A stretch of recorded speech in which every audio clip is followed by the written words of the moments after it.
Hey Danielle, I love your colors today. Oh, thank you. I like I yours didn't know we're too. going to become a color coordinating. I think we have a little bit of everything in each person's square. So, Lewis's tongue with the Rolling Stone, that's our red, black. And then if he just goes like that real quick, we'll see that flag. Yeah, she got the yellow behind her just a little bit back there. Rolling Stone. By the way, Chill, you designed that logo back there? I did. I like it. It's really nice. Yeah, supposedly I know how to do something. The only thing I wanted to change actually is that font. Still, that font is ass to me. But you know what? I still love, but still, that font needs to go. Which one? The where Austin action part that he thinks it's gritty and whatever. I'm like, We can always look at it again. Let's play with some. Yeah, I know. I still love it. That's why I still do.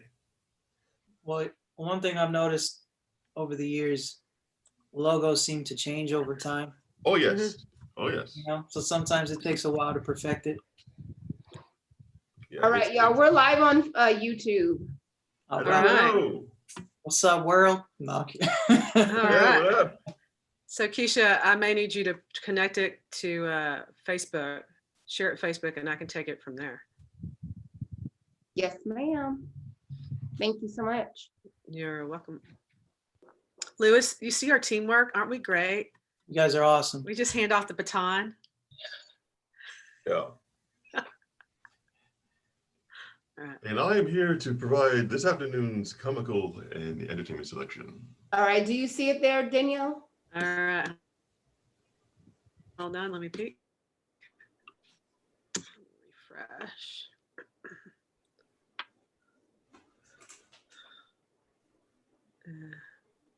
We're going slow. It's going slow. So. Is it? It's not buffering, is it? It's just my computer's refreshing slow. So yes, I see it. So here we go. I'm going to start sharing it. Okay. Are y'all ready for me to start recording? Yeah. All right. Oh, you know what? I'm going to share it to me, then I'll share it out. Okay. One moment. Hold on. Let me put this on. All right. We are rolling with the YouTube and with the recording. Oh, wait. He said one moment, didn't he? Yeah, he did. I paused it. Awesome. Okay.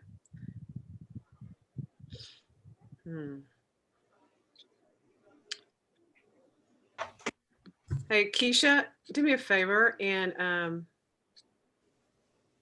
for some reason, it's not letting me share with certain pages. So I don't know why. I'm going to. Sorry, that was my daughter playing Lego Ninjago to its the highest volume you can possibly put.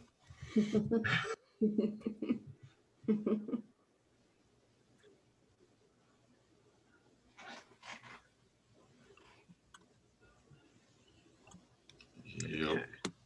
See if I can do this 2 ways.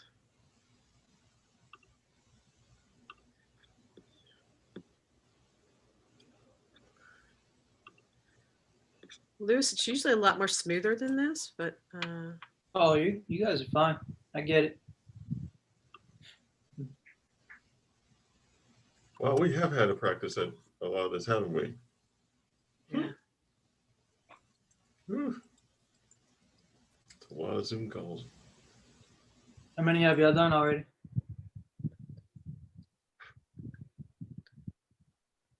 That's a good question. If you count the best, that was what, 6 then, and then you all have done like about 3 or something like that, right? Something like that. I missed like 3 of them. 7, 8, 9. So something like that. Cool. Something like that. One thing I'm noticing, just to be sure, if I start stuttering other than my natural stutter, that means my internet connection is unstable. So keep going. I've been fighting with Spectrum. And, am I? Yeah.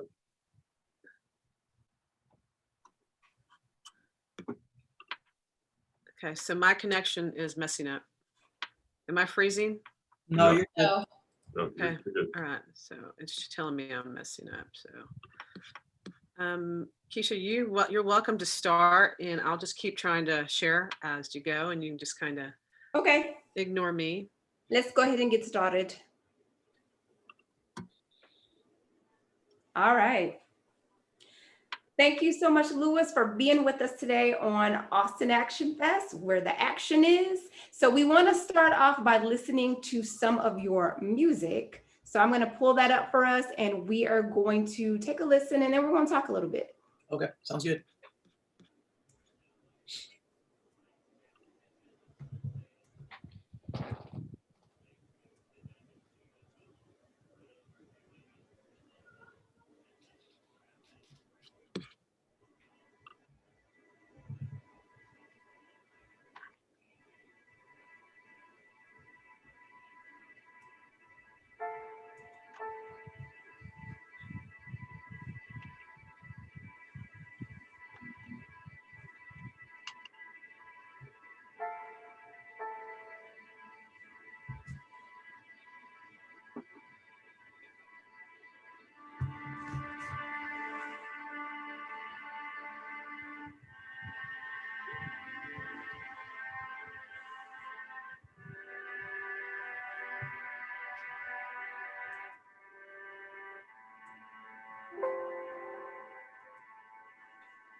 All right.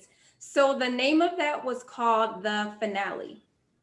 Yeah, that was more just to have a name to save on my laptop, but it kind of felt like that, kind of like a big ending to something. Yes, yes, yes. I love that. And Lewis is a writer, he's a director, he's an actor, and then he's a film music composer. And what we just listened to was one of his songs called The Finale. How did you come up with the idea to write that? Where did you get the idea from? Well, to be honest, a lot of that song was for a student film that I made, and a friend of mine, he has a podcast called Pimp and Peace, and he needed a song, kind of like an uplifting song.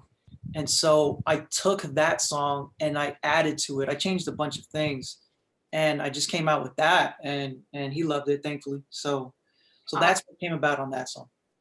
Awesome, awesome, awesome. Like I said, I love that. I've listened to that several times since you sent it to us, and it's a very cool song. So we are going to talk a lot about you as a film music composer today. But before we get into that, I want to go into one of the things that we asked you, one of the set of questions that we asked you. We asked you to tell us something crazy but true about yourself. And you said that you saved a man from almost being shot by the police. Can you please tell us more about that? Yeah. You want the summed up version, or you want the very detailed point of view? We want to know everything you are willing to tell us about that. Inquiring minds want to know. Give us the story. We need to hear this. So I work at a school. I work at a film school. Uh-huh. And I want to say I had like 20 minutes left on the clock before I went home. And my friend called me, and he works there. You know, he works in the in one of the parking garages. And he called me out of the blue and said, "Hey, somebody just ran by past security who's not supposed to be in the building. Can you keep a lookout?" And I was like, "Yeah." And so I just thought to myself, let me just go ahead and walk around and see if I see him or her, and then I can let him know. I'm not thinking it's a big deal. I'm thinking it's just someone who didn't sign in, someone who's not really supposed to be there, yada, yada, yada. Mm-hmm. So anyways, I'm walking around. I get to the 4th floor, walk the whole floor. I get to the stairs. I'm about to walk down because there's only 4 floors. But I thought to myself, what if he went all the way up trying to get on the roof? It's pretty dark there. Sometimes I'd be feeling like people go over there to make out because it's a good hiding spot. Well, So I said, let me just look. And before I even went all the way up, I seen him, and he was in a fetal position, holding his knees like he was scared. And he seen me first, and he just immediately was like, "I'm sorry, man. I freaked out and I ran up here, yada yada." And I said, "It's cool, man. No worries. It's all right." He was like, he just started panicking. He's like, "They're gonna shoot me. They're gonna shoot me." And our security at our school doesn't have guns. So I'm like, "No, man, you're good. Don't worry, you know?" And so anyways, I don't know what the full story is, but at the moment, I don't know what the full story is, but I'm just trying to calm him down. Mm-hmm. And I'm just telling him, "Hey, man, don't worry. You know, just be cool. When they get here, you just be calm and let them know why you did what you did." And so then I text my friend. And meanwhile, he's in the dark. I can see him, but he's in the dark. And so I'm texting my friend. I say, "Hey, man, I found the guy." Actually, no, I think I called him. And I said, "Hey, man, I found the guy. He's here on the 4th floor, you know, by the stairs." And then he's like, "All right, the cops are here. They're on their way up." So I'm like, "All right." So I'm kind of piecing things together. All right, he must have did something bad. Can I ask you something in your head? Like when they said the cops are here, what are you thinking in your head? I'm thinking he did something a little more serious than what I thought he did, but I don't really know what he did. Scared, like you weren't? No, I was pretty calm. Probably because he didn't seem threatening to me. Okay. And just to give you a little background, he's a Hispanic man with a bunch of tattoos on him, right? Mm-hmm. That's fine for me. It's the way he's coming off. Like he's scared about what's going to happen to him. So in my mind, I'm not worried about me. I'm more worried about him. I'm just trying to keep him cool. And so I get off the phone and I text my boss, because my boss is normally the one who's involved with everything in the school. He does a lot. And so I knew he would know already what was going on. So I text him. I say, "Hey, I'm with the guy. Tell the cops to be cool," because I know how cops can be. Obviously, we all know it's been going on for a long time. So I said, "Hey, tell him to be cool. I'm with the guy," and he's calm. He texts back, "Don't do anything. Guns drawn. They're on their way." So I said, "All right." I told the guy, I said, "I need you to do me a favor. I need you to turn on the light. There's a switch right there. I need these people to see you." I said, the cops are on their way up." And he's like, "Do you think I can get away?" I'm like, "No, man." I'm like, "This is happening." I'm like, again, I'm coaching him. I'm telling him what to do, telling him to be calm, telling him to be cooperative. I told him to keep his hands up when they get in and keep it there. And I ended up doing the same thing because they've never seen me before, and I assume they'll think it's me. I had an Oakland A's hat on. I'm a Hispanic man. Who knows what they're thinking? So at first I had my badge in my hand so that they could see that I was working there, even though I had a New York Film Academy shirt on. But I said, let me just put that away, because they see something in my hands, they might freak out, pull the trigger. So I had my hands up. And when they walk in, I'm the first one they see. I have my hands up. They got about 3 cops with 9mm on me, I assume, and then another guy with like a automatic rifle. And so they're like, freeze, walk slowly towards me. I said, okay, I'm not the guy you're looking for. He's up there. They can't see him though. So I walk over, they grab me and they start patting me down. And I said, sir, I have a multi-tool with a blade in my left pocket. And as I say that, one of the security guys that works at the school says, no, that's our guy. He's like, this is your guy? He's like, yeah. So then he let me go. They went upstairs, they apprehended the guy. And then that's when I start figuring out what's going on through the security guy that works at the school. So basically what happened was the man that stole a vehicle and was on the run. And he just happened to drive past the security check in the parking garage, hops out the car, went inside the school and made his way inside. And that's where I found him. And the only reason why I say that I feel like I possibly saved him was because if I didn't come across him, they would have spent the whole time trying to find this guy, and they would have started from the bottom floor all the way up. And by the time they got to him, they would have found him in the dark, and he would have made a sudden move, and they probably would have shot him. Mhm. You know? Mm-hmm. Praise Yeah. the Lord. Unfortunately, we all kind of know. So yeah, wow, that is an amazing story. I can't believe that you were brave enough to do that. I don't know if I would be in that same position. To be honest, I mean, I don't know if I would be either, only because I didn't know what the situation was. I assumed immediately it was just some regular person who didn't check in with security. Right. I did start to assume maybe he had a gun, but he didn't come off threatening to me. But if he did have a gun, he was pointing at me, who knows how I would have reacted. But for me, I just reacted the best way that I could have. So Wow.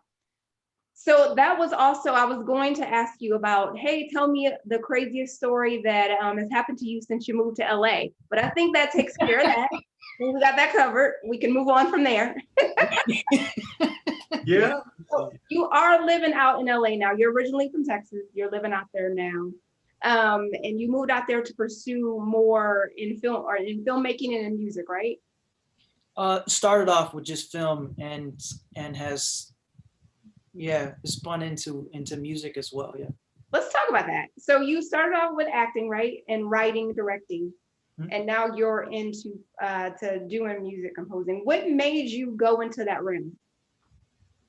Well, to be honest, when I sort of a long story, but when I was like 6, 7 years old, me and my brother, we had took piano lessons, and this lady who was teaching us was mean. I'm talking Nazi mean. She was she was strict, and she kind of like made us not want to like learn anymore. So we ended up quitting. I wish I never did, but every time, like over the years when I got older, every time I'd see a piano, I would wanna play it. And then when I was about 25, 26, that was about 4 or 5 years ago now, I thought to myself, I want to learn an instrument. Mm-hmm. And I couldn't afford a piano at the time. And I really wanted to learn drums, but I couldn't afford that either. And so I got a guitar for $75. I got this guitar at Guitar Center for $75. And so I pretty much learned how to play it, off of YouTube and this and that. But I was getting frustrated trying to learn songs from other people. So I ended up just forcing myself to learn my own songs. And I realized that I actually was sort of good at it, So then my brother ended up telling me that he had a keyboard that he had got from his neighbor, this one here. And I started playing around with it. I asked him if I could borrow it. Next thing you know, I'm making like full legit songs. And I just wouldn't stop because I like it, It's really fun, but it's also therapeutic. I try to recommend it to other people. So ever since then, I try to learn as many instruments as I can and just try to make as much as I can. And I would say most of my music feels like or sounds like film scores to me. Mm-hmm. And that I already connect with that because I want to make my own movies. So I just put the two together. So when So- you start making your own, I'm sorry, go ahead, Danielle. I just have a quick question. So as a youngster, were you seeing stories in your head with the music accompaniment? All the time, Yeah. all the time. Say again, Chill. No, she said it for me. I mean, do you think in music score, I mean, do you think thematically when you come across with this stuff? You know, I've always thought of myself as a daydreamer. I daydream all the time. And whenever I used to be in the car, like on road trips or whatever, I'll be in the back of the car. My parents were driving. I'll listen to a song and I'll create a story, Mm-hmm. you know, not even on purpose. It just happens. And so that I've always been that way. So is it the music that leads the story that needs the music? Say that one more time. Is it the music that leads the story or the story that leads the music? Or is it depending on what it is? That's a good question. It would depend on what it is. Sometimes I Okay. listen to a song and it's just a fun song for me. And then sometimes I listen to another song and it, especially if there's no lyrics, it sounds like it goes towards something, you know, especially if I just saw a really good movie, you know, a good story, I'll try to match it, I guess you could say. And then sometimes I just have a bunch of stories of my own and then I'll try to make a song for that. So your stories, so when you hear a piece of music, you automatically see, bam, an action scene, bam, and bam. It depends. I say this because I've done it, and it's infuriating when you can't repeat it. Mhm. Mhm. Yeah, see, y'all know. Dude. It leads me to think too. I know Chill just mentioned action films. So when it comes to like music and music for action films, like I know that music plays an important part to all different kinds of films, but what do you think about the kind of music that needs to go with like action films? Oh, What do you think about that? so action movies and action film scores is one of my favorites because it's just so intense, you know. And it's important because it's really you asked why it was important, right? Yes. It's important because, you know, it makes your scene that much more exciting. You become more invested in the scene when you have music playing over it. For instance, if you have a chase scene where you know a robber is being chased by cops, it can be fun, but all you're going to hear is the sounds from the streets or whatever environment that they're in. But if you can get like for instance Speed, I love Speed, it's one of my favorite movies. Mhm. And I believe the composer's name is Mark Mancina. His music was always intense in that movie and made me feel like, oh, someone's gonna die, you know, this bomb is gonna explode, something. And so it really just adds to it. So if you have like let's see, hold on.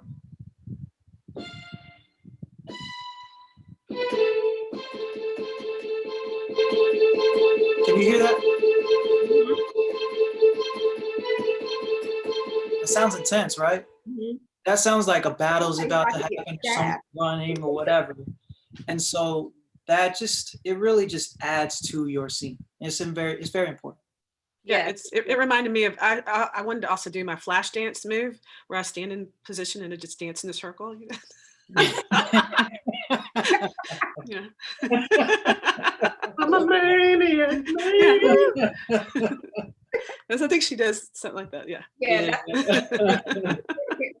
Well, what I asked you was what kind of music, but you answered it, and what you said, what kind of music do you feel like needs to go with action films? But you covered all of that in the same question there. So that was awesome. Yes. I do have a question for you though, and it's I'm sorry, in that line. I have this thing where even though I write this music to a certain piece, it's action. It's just as ridiculous kind of stuff that you want to see, right? But then there's this evil side of me that goes, what if I put this nice and pleasant, wonderful sounding, innocent song in this bloody, gory piece right here? Oh. And just twist it to where one thing's coming from this way, one comes the other way, and I don't know, kind of like a death scene with Louis Armstrong. "It's a wonderful world." Yeah. And the person you don't want to die the most is the one that's about to get it. And like my aunt Joanne's like, "No, you mother, no, don't do it." You know, getting that kind of intensity. Do you like that? I've seen that done in certain movies, and if it's done right, it definitely works. It, Mhm. you know, if it's a horror, or if it's just a scene where someone's gonna die, and you do put in a song that for most of your life was like a really happy song, it's very interesting how sometimes that still matches up, or maybe you even tweak that song a little bit. Maybe you slow it down, Right. or maybe, if the song was very high pitched or upbeat, you slow it down or change the octave in it, Right. and it just works so well. I can't remember the example of like a song that's done that in a movie, but it's definitely been done. I had a question with regards to being an actor and being in these certain sets and seeing the action happening on the sets, and wondering if you have been creating in the scenes that you're a part of, that you saw a score that maybe, and you see the movie afterwards or the series afterwards, and you go, man, this would have been much better had they done this. Yeah. They should have called. and you created out of that creativity in a sense. Have Right. you ever done that at all? I haven't done that yet. Yeah. I've had one opportunity to be on a very action-packed set for a show called The Long Road Home, but they did it beautifully. I couldn't have done anything better. They did a really good job. Oh, good. Yeah. All right, you're nice. I'm on. I'm on. That's a great show. Yeah, that's a great show. I watch Game of Thrones, and there's some things in there that I'm like, oh man, this. And so when I was listening to one of your songs, actually, I was thinking, oh, this would have been great in this scene. It would have made this combination much, much better. Game of Thrones is good. The ending could have been better, but anyway, yeah. I know what you mean.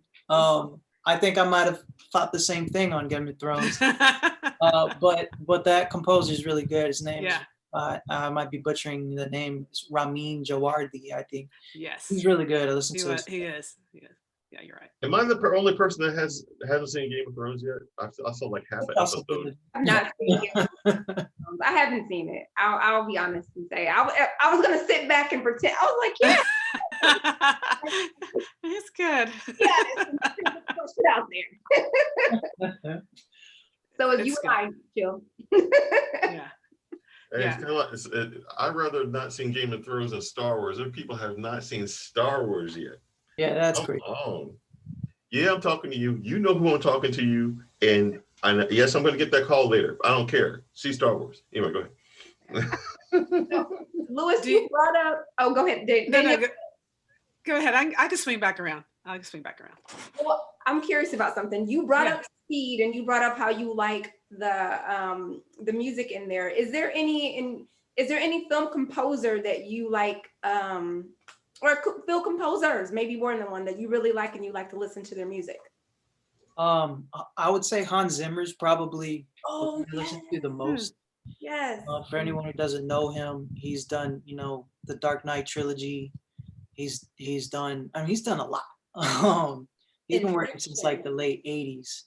Okay, so hold, Louise. I'm actually yes. Did you see how he got the Joker's theme down in Dark Knight? Oh, it's beautiful. It's one string, right? It's one long note. I'm glad you brought that up. That's a great example of how you can keep something so simple but add so much to a scene. And like he's saying, he's got that one string and it just adds a lot of tension. You feel like something bad's about to happen. And that's how you feel about the Joker when he pops up. You know he's about to do something messed up. So the film starts out with an IMAX shot. The first couple shots are IMAX. I wasn't expecting that. I was in an IMAX theater when I saw it, but I wasn't expecting. So I'm off the edge of my seat going like, yeah. And then it pops up. I'm like, what the? It pops up. And then you got this.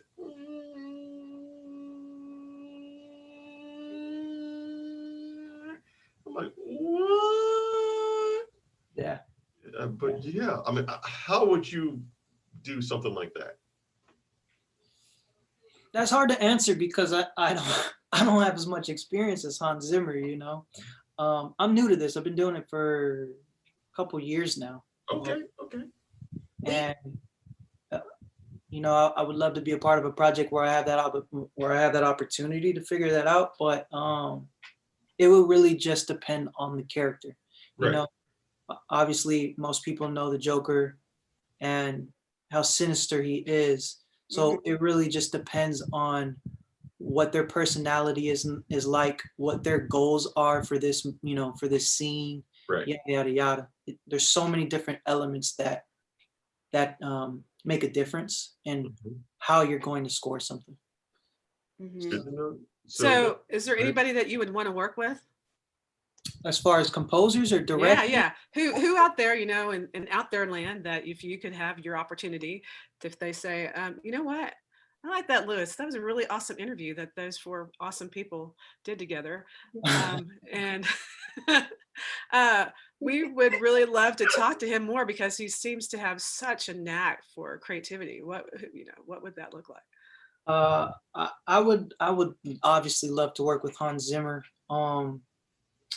Who else? Probably Danny Elfman. Danny Elfman's made a lot of stuff for Tim Burton and Men in Black. I mean, so many things. And then there's another guy named Tyler. I believe his name is Tyler Bates. He made the score for 300 and John Wick Oh, yeah, and this and that. And I actually, you know what? Thankfully to Keisha, when I was living in Texas, I believe it was Keisha told me about it. He performed at a church and he told his story. And he was in a band for a long time. And I can't remember how he just fell into making music for film, but he did. And it's I would say changed his life for the better. And yeah, I think working with him would be really educational, you know. Have you ever been in a band? I have not, no. Okay, because you said that, and that reminds me.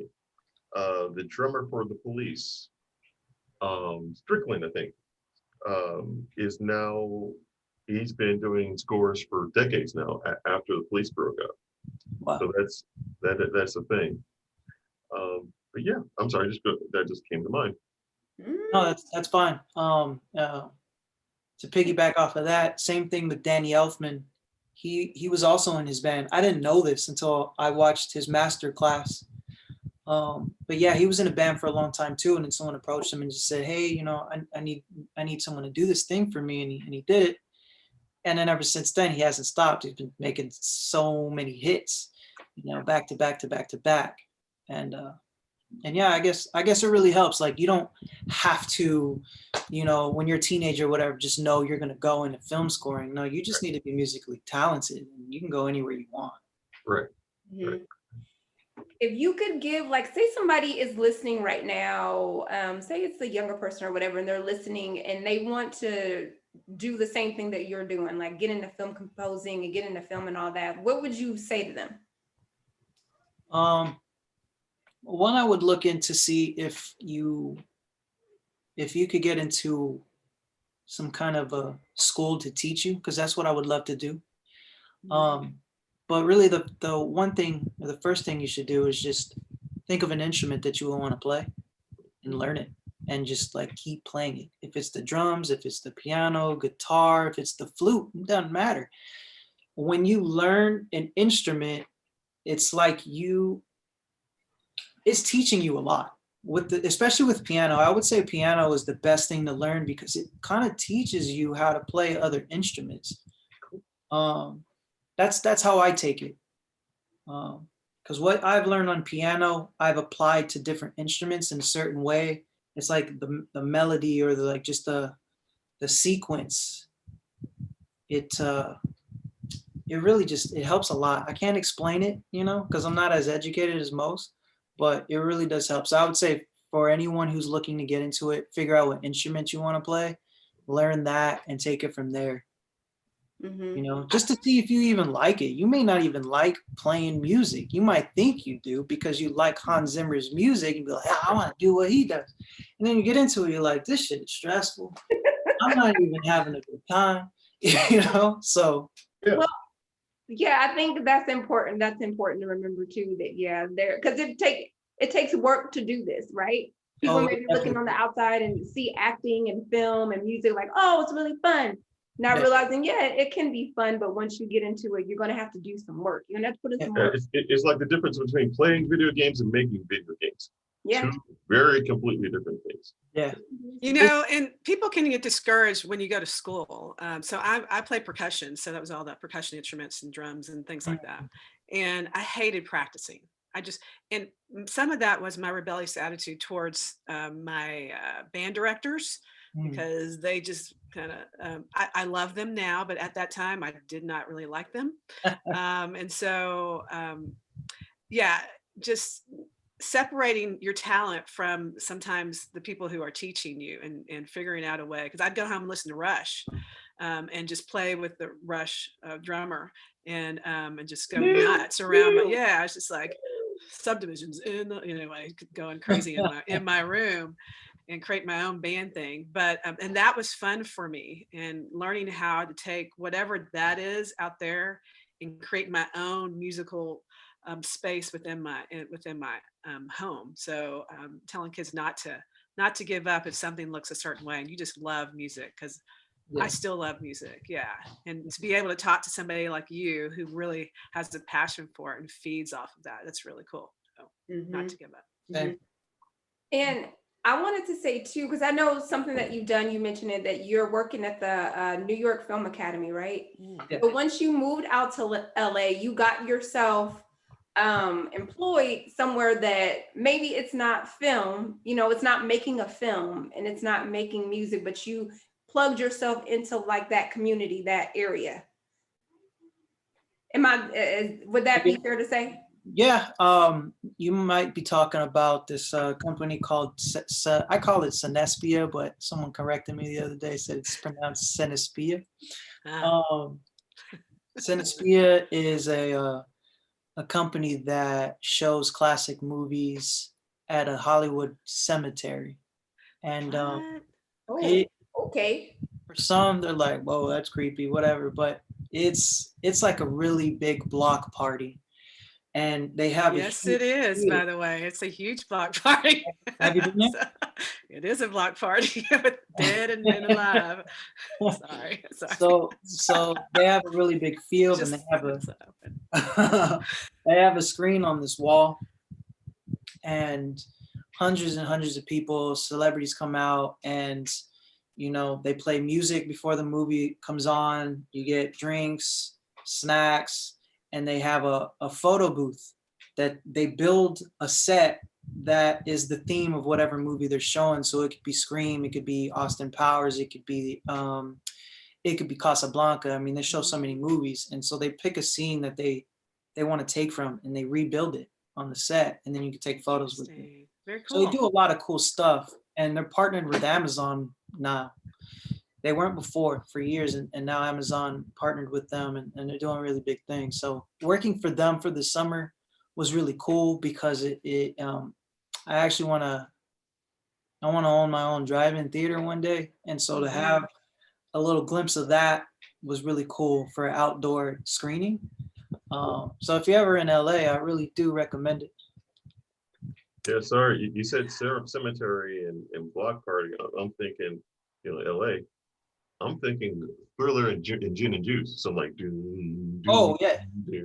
I'm thinking Coco. Coco, the movie Coco? Oh yeah, Coco. That's what I'm thinking. Coco, party in the cemetery with Coco. In that same cemetery, they do the Day of the Dead. They celebrate the Day of the Dead. Ooh. Yeah. Ooh, yeah. Yeah, so that's Coco. That.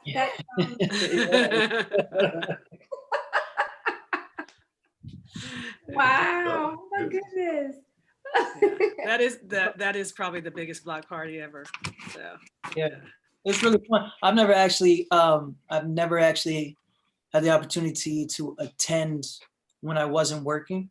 But even when I'm working, it's still fun, you know, especially when the movie starts and this is when everybody gets to relax and watch a bit of it. Oh man, I don't know how that happens. I know I'm interrupting you, but I'm like, I would be thinking that something is trying to come home with me the whole time. That would not be happening. And is there a lot of Black people there? I'm just stepping in that space for a second because a lot of Black people like want to run from ghosts. A mix of culture for sure. It's a mix. Okay, what's that balance? That's it. So, anyways, I'm just joking. Because I'm not gonna be there. That'd make me really nervous. I think if you ever went, you would relax and be like, oh, this ain't a big deal. Because they're really not. No one's really on top of any graves or anything like that. We usually keep majority of people on the big field where there is no tombstones. Who says ghosts don't travel? Who says you have to sit on the? You ever seen those? Casper flies. She's talking about taking something home with her. Maybe not necessarily something, but like some spirit or something. Something else. So anyway, Actually, I think it's a really kind of creative idea. I just don't know if I would be wanting Casper hanging out with me. I'll tell you what. If it puts you at ease, when it's too cold out, or if it's like say Christmas, Valentine's Day, they'll do it downtown at a theater, and it's a really, really nice theater. It's very old. It's literally been around it's been around since like the 1920s, and the first day it opened, there's a picture in black and white of Einstein. Say again? Is it the Chinese theater? No, it's not the Chinese theater. It's just called Los Angeles Theater. Okay. And when you go in, you'll see on the right, there's a picture of Albert Einstein there this day. Oh, that's cool. So is he in that cemetery? So you get to see him before, and then you deal with him after? Sorry. All right, I digress. I would like to go there. Just Danielle. Yeah, so that's going to have to be one of those dare things. Yeah. Nice, but, okay. I did want to acknowledge head of Austin Action Fest, one of the founders of Austin Action Fest, Benjamin Reddick II has joined us. Mino, he is on the call. Welcome, Benjamin. Hey. Yes. So happy. What's going on, Luis? It's been a minute and a half, man. Good to see you, bro. Good Negro. Yeah. Don't chill. Sorry, I was helping Erica with a political video shoot, meet and greet thing. So I got caught up at work. So my bad, but these three capable hosts didn't need me. This is why I work with them. I love you guys, so thank you. Back at you, man. Back at you. And we are live, Ben. We're live on Facebook and YouTube right now. Oh, so watch my mouth. Nah, let it fly. I did it a couple times. You realize who's on the call, right? You want? All right. You didn't say right, Kish. I didn't say that to you at all. I was just informing you of what we were doing. That's all I was doing. Well, okay, all right. Benjamin Unfiltered, cool. So wait. I have this on certain sites. So there's some Christian sites I've popped it out to, and all types of sites. So just let you it's everywhere. Well, they gonna get today. I guess. They get real. So they gonna learn today. Oh, is that what we're doing today? Really, we're learning. Yeah. We're learning right now. All right. It's everywhere. I don't really think we've said anything. No, we haven't. Yeah. We really haven't. I'm just being no. Of course not.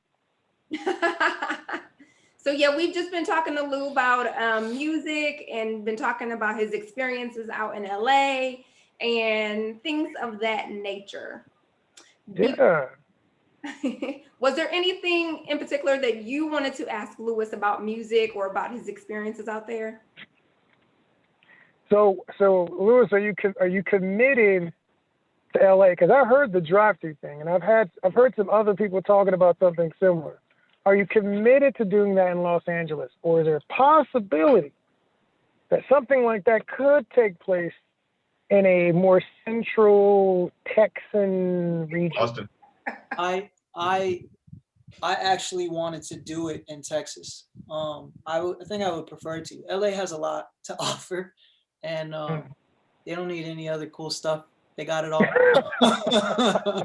And I'd like to contribute to the people back home. Wait a minute. What is that? Okay, no, I'm going to let you finish, and then I'll ask my question just a second. Continue, sir. I haven't completely figured it all out yet. That stuff takes time, but I would like to do it back home and have like there's actually a few drive-ins that I went to back home. There's one in Dallas that's really cool. It has 5 screens, and in the very middle of it all is your concession stand. So on the way to it or on the way back to your car, you can see all the screens at the same time. I love that. And then in the background, you could see just like the woods and everything while you're watching the movie. And the night that I went, I mean, just like the way the light was and how you could see everything but see this movie at the same time. I like that atmosphere. That's what it was like when I went to a drive-in when I was a kid. I want to say it was back home in Hawaii. And so I would like to capture that. But out here in LA, I would say that the drive-ins, actually, I can't really say for sure. I haven't been to one out here yet. I've only been to the Sinespio one. But you just have the city around you. And I would prefer nothing. Yeah. That's gonna be hard in LA. Yeah. Yo, I got to interject this with Louis. By the way, is it Louis or Louis? I go by many names, Chill, and See, that's my name is Chilimbwe, so let's even go there. So I go by Lou or Louis Keys. That's my stage name. Oh, wow. Lou Keys, Yeah. son. Keys, what's up? All Hey, right. son. No, but I have a question for you because what you just described is either the most idyllic setting, either in urban or rural landscape, as far as the setup of the 5 screens. You know, you think Spielberg. You know, you come in, you got all this stuff coming in, right? Mm. But to me, and my homicidal nature, I just noticed the same thing, and it's the start of a horror movie. You got all these It screens. did sound like the start of a horror movie. Yeah, I'm looking at all of this, and I'm like, ooh, so who's gonna die first? Yeah, that definitely will go down in a horror. I've had ideas to kind of like show a drive-in in one of my movies. Mhm. And the way in my head, the way it's done is pretty dope. But it has been done before. Like if you've seen Poetic Justice, Yep. by the late great John Singleton, he did it in his movie in the beginning. Mm-hmm. You Janet know? Jackson and Tupac. Yeah. Janet. Wow. So what's next on your horizon, by the way? Working on that right now. I really want to start making these short films that I have in mind. Mm-hmm. Obviously with coronavirus, it's kind of slowing things down a bit. But yeah, definitely there's one short that I have in mind that I think could be really big. But I got to get it all down right. The story is a bit complicated. And so I really got to just sit down and really focus and hash it out. Because I think that would be a really good action thriller. Yeah, Wow, an action thriller. something like that. Yeah. So one question, and I asked, I think I'm gonna start asking this of everyone. Mm-hmm. What is your end game in all of this? What through shorts Joe. in all of this? At the end of the day, or at least that you know of, what do you want to get out of all this? What is your journey as far as the end of it, if you know anything about it? Well, I know eventually I want to make feature films for sure. Ever since I was young, I've always looked up to people like Quentin Tarantino and Robert Zemeckis who make Back to the Future and this and that. And so ultimately, I would like to be, honestly, I would like to be that director who has director's cut. He has that power. You know what I mean? Mhm, I would love to have more control, because people have a certain vision, and sometimes when you bring so many studios and executives and this and that in, they try to change things, and X-Men. sometimes that's for the better, but X-Men. yes. And so I want to be able to be that director where people say, I trust this guy and his vision. He can, whatever it is that he wants to do, he can do it. So I want to have my own feature. I would like to have my own production studio. And then I would also like to do a lot of things that's outside of the movie industry. But figuring that all out just to see how it all lines up, So right now you're focusing on music. Do you kind of see yourself like a Robert Rodriguez, like a kind of like, you know what I mean? Like he kind of has his hands in different things that happen with his films, but mainly Yeah. he does, what'd you say? Yep, Rebel. Yep, Yeah, Rebel Without a I Crew. have it as well. It's not in the I, review, but it is here. this just came. I'm not sure who it's. Yeah, that's an awesome book. You got to read it. But do you see yourself that way? Like you want to, ultimately what I heard you say is that you want to kind of direct, but now you're doing the music composing. Is that what you're thinking? Well, yeah, for sure. The music composing, it comes to me so naturally, so I don't think I can ignore it. I definitely want to be able to score my own films, maybe not all of them. I would love to be able to hire or collaborate with other people. But yeah, I would like to be a film composer. My main thing would be director. I want to be a director. And I also want to be a writer. The first time, when I started getting into this industry, I just wanted to be an actor, and that was it. And then all these other things started coming as I got older. Acting is more, it's more like last on the list now. I still enjoy it, but not as much as I enjoy film composing and directing and writing. So I think we lost Chill. Chill, did you disappear? he's reading that That's book. okay. So here. Well, thank you. You did not so miss much me. for Oh, I'm sorry. Sorry about that. I want, guys, do you all have any last questions we want to ask Lewis before we get to hear him perform? Anybody else have anything else? I have one question. What brings you joy? That's a good question. That is a good question.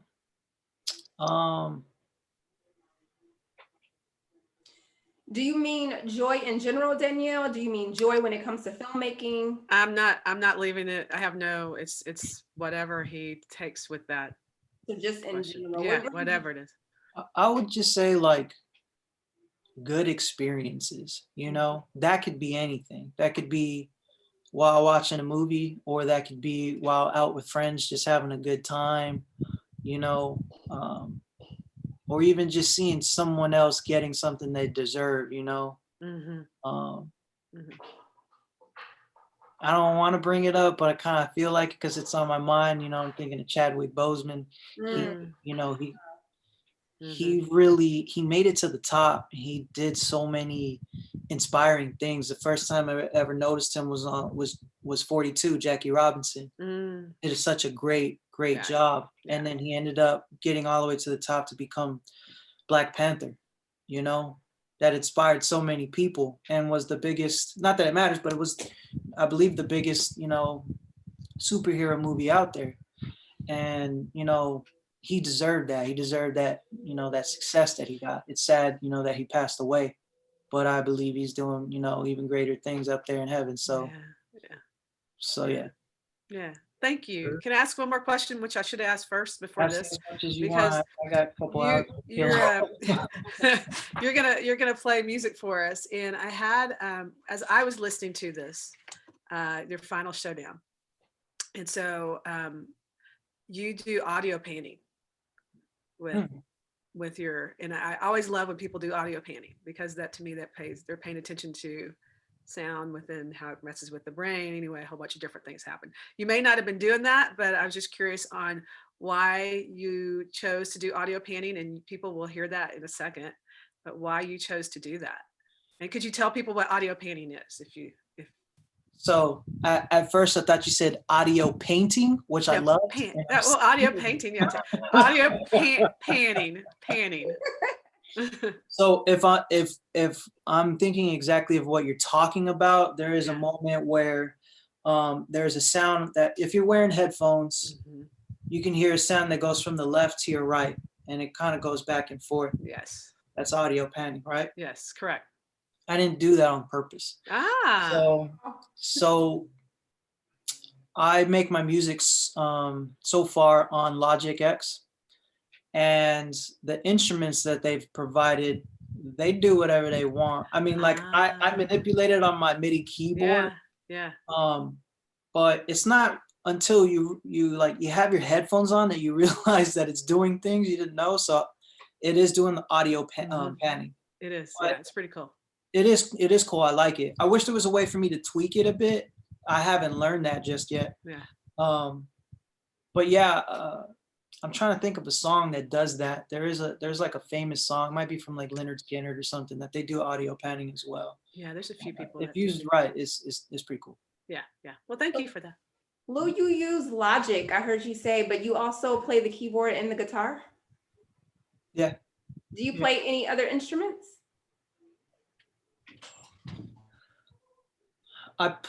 I can't play the drums. I'm actually bad at it, but only because I've had very little lessons. I think I'd be dope on it because I can make beats. So that's probably next on the list to learn. Oh, okay, very nice. So, okay. Wow, you'll be able to do a variety of things. That's really awesome. Do you sing? I laugh because I have sung some songs before that sound good, and then there's other songs that sound horrible. So I want to say no. Like, sometimes. Yeah, catch me at a good time, and yeah, I can. Louis, is there for you too? Is there anything else that you want to share? Anything else that you want to say that maybe we didn't get a chance to ask you? Not sure. I guess for anyone who's watching, if pretty sure people are watching this for a certain reason, and that's to kind of get into the industry and everything. I would say that my ultimate advice would be to really think about what's your main goal in whatever it is you want to do in this industry, and really figure out how you want to come off, how you want to be perceived. Because I know that a lot of people go in this very blindly, and they, over the years through success, they probably become the kind of person they didn't want to become, because of interactions with certain people. And I would say figure out ultimately who it is that you want to be, and stay true to that all the way through. Would you say don't be scared to leave or get fired or whatever it is? Make choices that benefit you in a respectful way. That's a great question, and I absolutely would say yes, because there are a lot of we're obviously hearing this over the past couple of years, but there are a lot of bad people in this industry, Mm-hmm. and they use their power to get the things that they want, and some of it is very dark. Yes. And you can be manipulated and talked into doing something that you don't want to do because you really want this success, this fame, whatever it may be, so badly. But you got to, again, know what it is that you want for yourself. So if you have to say no, even if that would piss somebody off, or if you have to quit a job for fear, and fear that you may not work again, I would still say do it. There's a story based on that. Denzel Washington, as much younger actor, was offered this role. And the role, basically, I won't get into the definite things that were objectionable about it, but somehow, some way,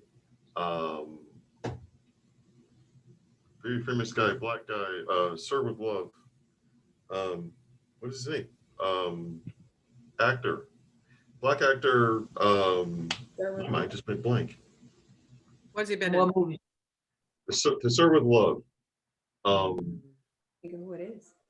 I'm going to, this now this is bugging me because like to serve with love, and I'm gonna keep myself because I know this name. Oh, to serve with love, to serve with love. Oh, I know. Sidney Poitier. Duh. Sorry, Oh. my brain just went back. Sidney Poitier. Yeah. Oh, Yeah. Yeah. They had this conversation, Yeah. and I saw that. he heard this. What was going to happen in this role?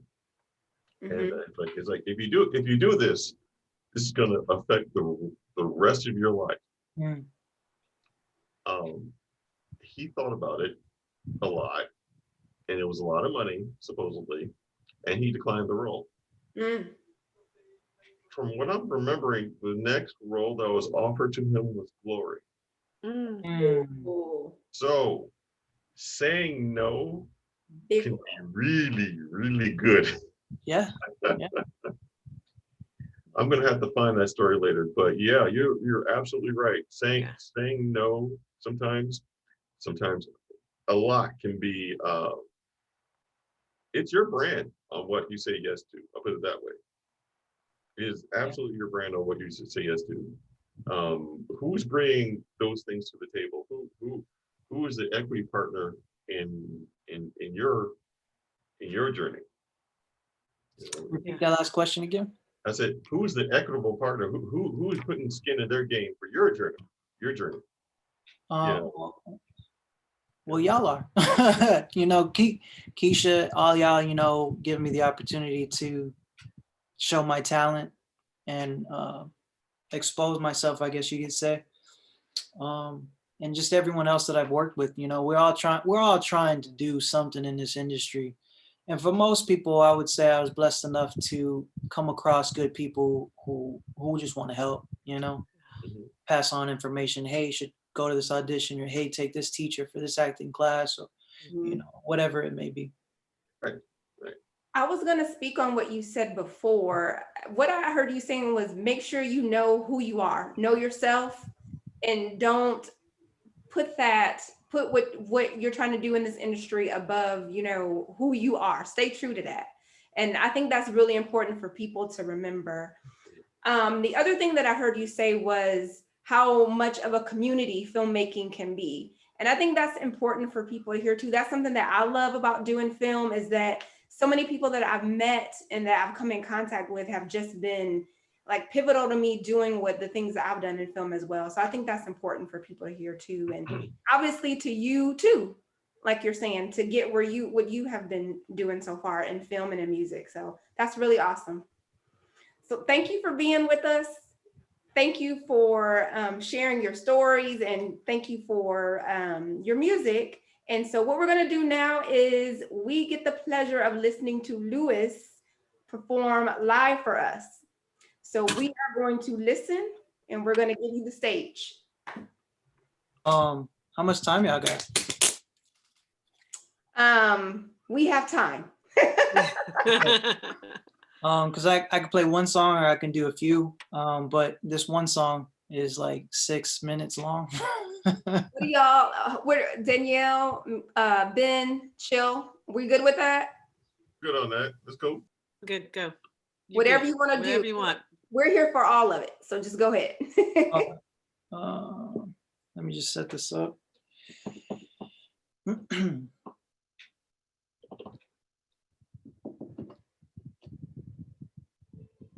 All right.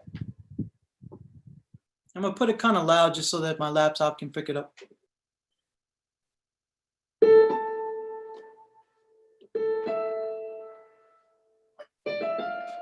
You sound good.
That's it.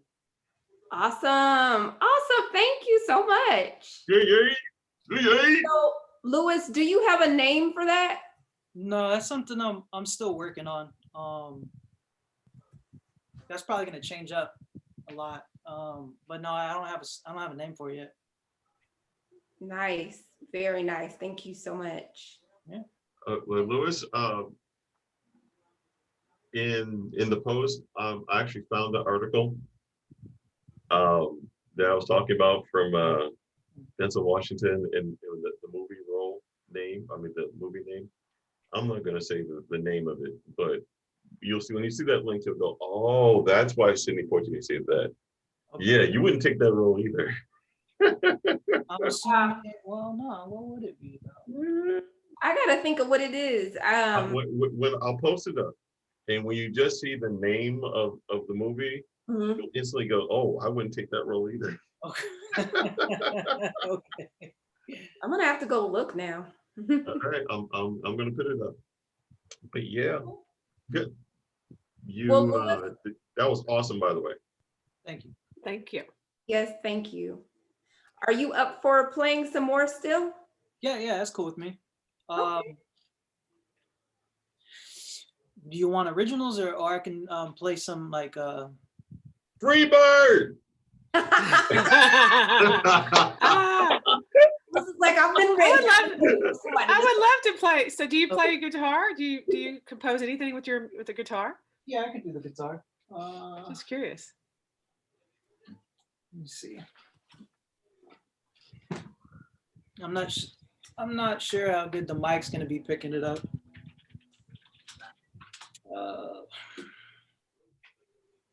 I haven't played this in a second. Let's see. Can you hear that? Mm-hmm.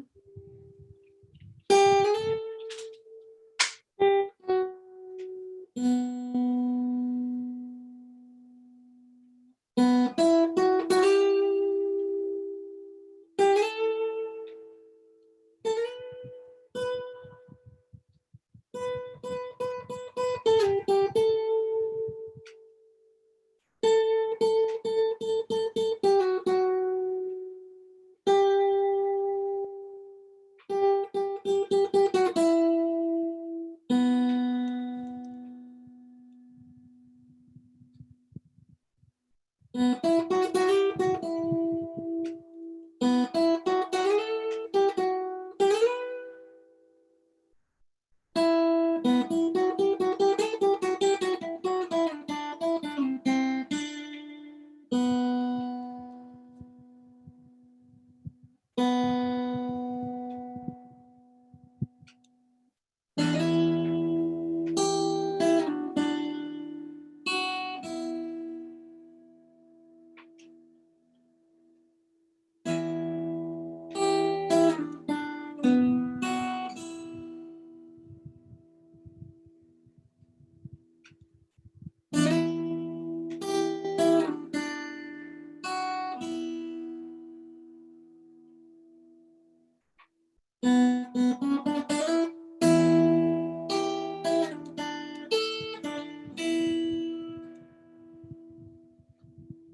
Good. That was I need that. awesome. That was good. I need that. Pretty, very nice. He said, I need You that. give me Yes. that. Look, Yeah. you give me that. I put my producers on it. We put some hip hop track to it. I throw a hot 16 on that. You got Ooh, that yourself would a be single. awesome. Bar. Yeah, it's cool. Well, that was so beautiful, man. That was really good. It was That was awesome. really good. The past two songs that you played, like the first one, it reminds me, like I told you about the other music of like Stranger Things kind of music. And Yeah. that one, it was very Spanish, that's what I heard coming through there. Yeah. When you're like coming up with songs and coming up with music, how do you decide what kind of sound you're trying to go for? Other than like if it's action, then it needs to be maybe intense, or like how do you decide where you're gonna take things? It depends. Some songs I make up just because I'm practicing. And I'm sorry, will somebody else ask some question? I don't think so. Oh, okay. Some songs I'm just either playing around or I'm just trying to practice, and I end up coming up with something that I like, and then I'm like, okay, there's something here. Let me play around with it, and then it just ends up, becoming what it is, and I had no intention of making it. Then there's other times where maybe I am trying to come up with something intense, and I'm looking for a specific sound, and and I'm finding it. It really all depends, you know. But yeah, I would say majority of the time it's just me practicing, because musically, I don't know as much as everybody else. I'm not classically trained. I didn't go to school for music for 10 years. I wasn't in a rock band, nothing like that. So I'm constantly just trying to make myself better. I'm constantly just, you know, trying to learn songs from other people. Like the first song that I learned, let's see if I can remember it, if y'all have time, was no.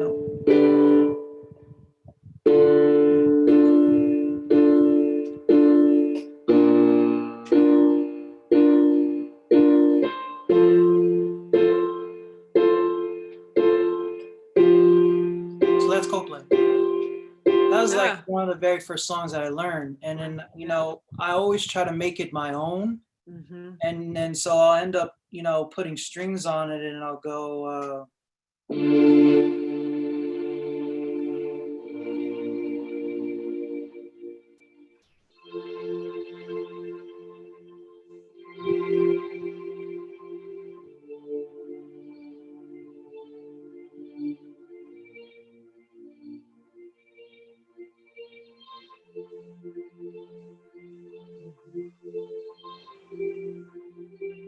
know. So I'll try to learn a song from someone else, and I'll try to put my own spin on it just to see if I can. And that's how it started. And I'm here, what, 4 years later, trying to do the same thing, just trying to make myself better. Wow. Wow, wow, wow. Wow. Thank you again so much. It's been, I think we all, like, you calmed all of us down. Like, all of us are like, we're all zen, man. We got the zen thing. Hey, dude. Yeah, that was awesome. It was really I could good. tell by all of our faces and stuff. Very relaxed vibe. I know Keisha said, she mentioned Stranger Things. I might have missed this earlier, but have you done anything with like the 80s synth? Like there's a song called, I think it was in Drive, by Kavinsky called Night Call, and it's like heavy 80s synthy style. Have you done some stuff like that already with the melodies? I have done stuff like that with that 80s feel. And it's funny you brought that up. For people who don't know, me and Ben are friends, and Ben was in LA for a while. And when I came over, I want to say I played this. I don't remember it so well, but that Night Call song,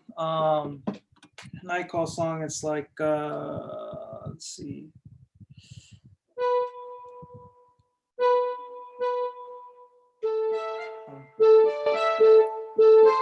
Hold on, wait for it.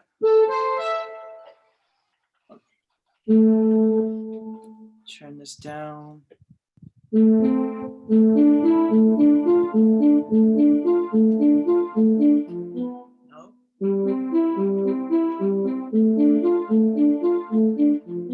No, I can't remember it.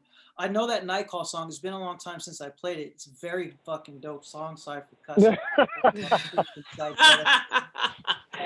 You're such a nice person, Lewis. Even when you cuss, it just comes out very, like, sounding very nice. It's a good question, because I forgot I was going to ask it. What is your favorite action movie soundtrack and or song? I mean, what's your favorite? That's a tough question, Chill, but I my two, or I would say three, favorite action films is Bad Boys 1 and 2 and Speed. And the music in there, I think, is all done by the same person. Makes sense. And so I would have to say those, because it's really intense. It's probably what's made me want to, like, what kind of originally, like, made me want to do film scores, you know, because a lot of my music is normally intense. But to answer Ben's question, I do have a Night Call-esque 80s feel that I can do really quick if you want. Tell me if you can hear this. 1 second. Can you hear that? Is this the final showdown?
That's what's up.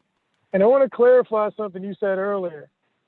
Yes, I was in LA, but I knew you way before we both went to LA. This is true. So was that your first movie actually? Is that what that was that we shot? So so when I met you was also when I met Keisha, and then Danielle followed somewhat afterwards, maybe within that same year, the year after Chill came eventually. So that was the movie that Jessica wrote, I believe, and directed. That's how we all met. And then we've done some things since then, of course, 48-hour projects and this and that. Yeah, Jess and Sonia, and then they directed together. But yes, I was tracking what you were saying. Yeah, I think we all met. That's when I met Ben too. Yeah, I had auditioned for y'all. That's right. And you all were in the same room. Yep, 2014. Oh, good Lord. Wow. Okay. Wow. Yeah, I remember. Oh, I remember. It's been a journey. And then Ben, did you already know Chill? Before 2014? Chill. I don't know. I met Chill through Cry Havoc, and met Donald Brooks. He auditioned for me. He invited me to meet Cry Havoc and Austin Warrior Arts. They introduced me to Chill, but I don't remember what year that was. Chill, was that 14? Or was that like 15? I think that was, well, whenever you came to Austin. So if this helps, I met Chill 2015, and y'all already knew each other. 14. It was probably 14. 14, sorry. I met Chill 2014 too. It was just later in the year. Sorry. Yeah, so okay. I don't remember when I met any of y'all. The studio, Demon's old studio in the strip mall. Yeah. We met right in front of there, and I'm like, who are these two dudes? I don't know. Yeah. Look like some damn fools. Yeah, it was we're the newbies. I think I met Danielle 2016. When I came to your mom's house, I brought you like a shirt or something like that, or something. I was bringing. Oh yeah, I let a stranger in my mom's house. I didn't. I'm about to say, you're saying your mom's house? There's a stranger Just in popped the over. house. What I can say. No. But yeah, when I came to your gifts. mom's house, that's when I met you. Yeah, okay, that's right. You were at my mom's house. Yeah. Yeah. So yeah, we all have known each other for a bit of time now. So Yeah. I mean, it doesn't seem like that long, but No, not at all. it seems like. I mean, and it's funny because when you look at how far people have like traveled and what they've been doing, like it has been a dramatic change in the last 5 to 6 years. Like so, but it changes. You know, Lewis, you can just see us because you know your family already. So you can just see us as that hub when you need to do business in Central Texas. You've got that piece of connection here, and you know, it's a commute, fly back and forth. That's it. Yeah, I need to make it happen whenever the world is, back to normal, for sure. I need to. That's boring. That's boring. Nah. Just roll with it. I'm not trying to get in a plane with a full That I'm not down with. Not yet. Take a rental car. Yeah. All the way. Yeah. Well, I've made that drive 3 times in a month back and forth from Texas to Cali. Ooh, 3. It was fun at first, but 3 though. 3? No. But you know what? Like Ben, think about it. Ben did it in like less than 48 hours. Yeah, Ben is how old? How old you been now? 30 something? 36. Yeah. See, I got a whole 11 years on you, and I got city miles. So yeah, with your glasses wearing. Anyway, I see that water. Yeah, I got water too. Exactly. No, it's not. The trip's not that bad. If you get your little podcast, you get a couple playlists going on, get a couple mixes. Hey man, I actually enjoy it. I enjoy that drive because it's quiet and there's nothing out there and it's just you on the road. Like I really like driving actually. So yeah, it wasn't that bad for me. We know who gets to drive if we ever have to be in the same car. Exactly, right? Unless it's Dallas, San Antonio, or Houston, I'm not with any of that at all. I don't drive in those places if I can help it. Open road, country road, I got you. I mean, Ben, we going to Canada. You want to drive? Exactly. Hey, look, while you're joking, I'm in Vermont right now. I got to come back. I'll be back tomorrow, but I'm in Vermont right now. And Canada's like a couple hours. We've been to Canada. All right. So if you ever want to shoot in the lovely Vermont, we got lodging because I have we have commercial, it's a mixed use building. So we have tenants. And Vermont is freaking, look at this crap. Gorgeous. That is beautiful. Look at that gas station. Yeah, no, look at the gas.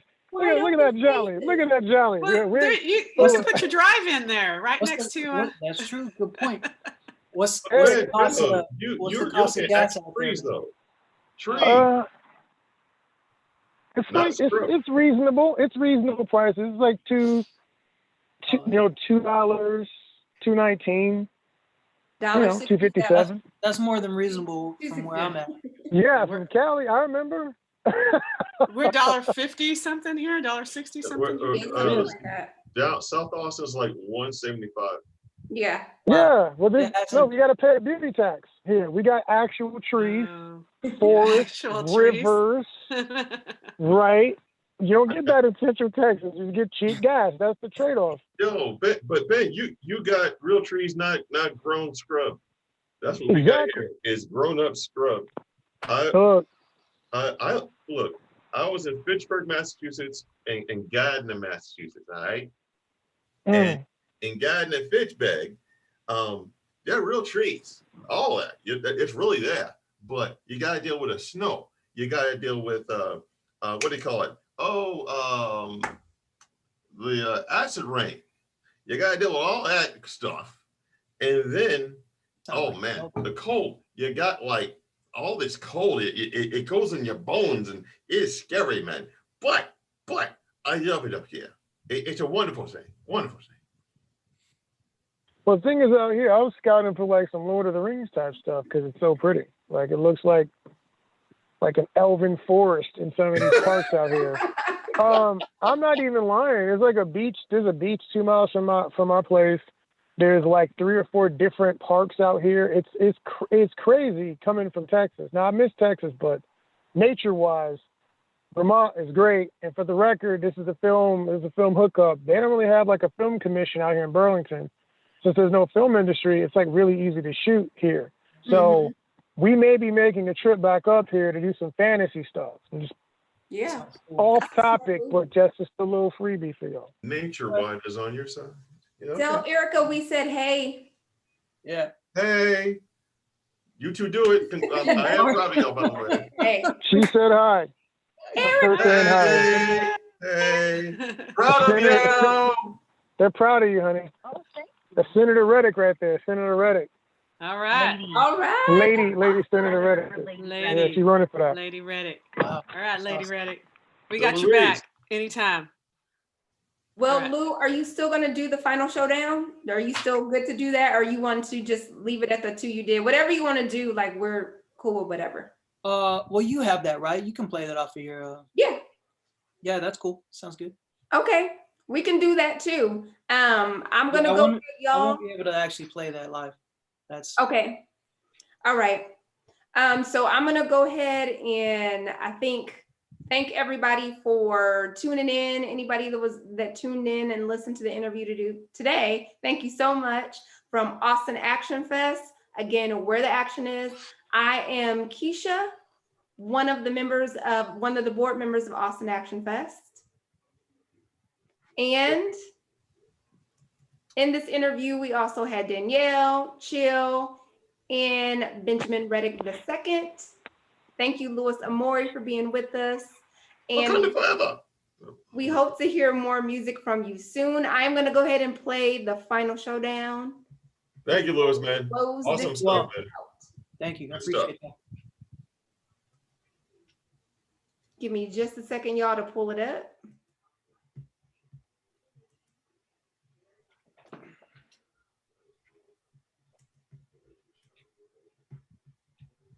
I apologize. I thought I was ready to go. Talk amongst yourselves. Talking, more talking, some more. Talking. Yes, Gonna Ben can entertain us with some talking. singing. I'm gonna talk. Let's talk, baby. That was perfect. Thank y'all. Syllables. Conjugates. Oh man. Gerunds. That was actually pretty good. Conjunction. Hey man, listen. I'm telling you guys, if I was rich, it would just be a TV show of singing ridiculous skits and shooting really ridiculous stuff. And making of cool clothing. The record, did you see my face mask? See this? Yeah, I Nice. did. That's dope. Yeah. This lady I know made me a custom half Wakanda, half American flag. Oh, I want one of Nice. those. I want Nice. one of Yeah. those. Does she make any Only more? for probably Dope. for the reasonable price, premium price of $19.95. Just putting it out there. I'm going to start a PayPal. We're going to be selling face masks. We'll get that going for y'all. Where's the buy two get one same price? When you buy one from We don't do none of that. You get no discount here. No. I was going to say we need some Action Fest merch. That would be a really good one. Hey, I hadn't thought about that, but we got to do some kind of monetization. Look, we're getting no help from the government. All right, so we need some kind of monetization, some kind of program. You know, Save the Negro Foundation. I don't know what. You gotta get something going. I got one of those. It's a wonderful thing. Are y'all ready? Is Yes. everybody Sorry. I'm like, you told us to talk. You was like, go That's ahead and right. talk. So now we're talking. all right, I'm ready, y'all. I'm pressing. All right. Peace.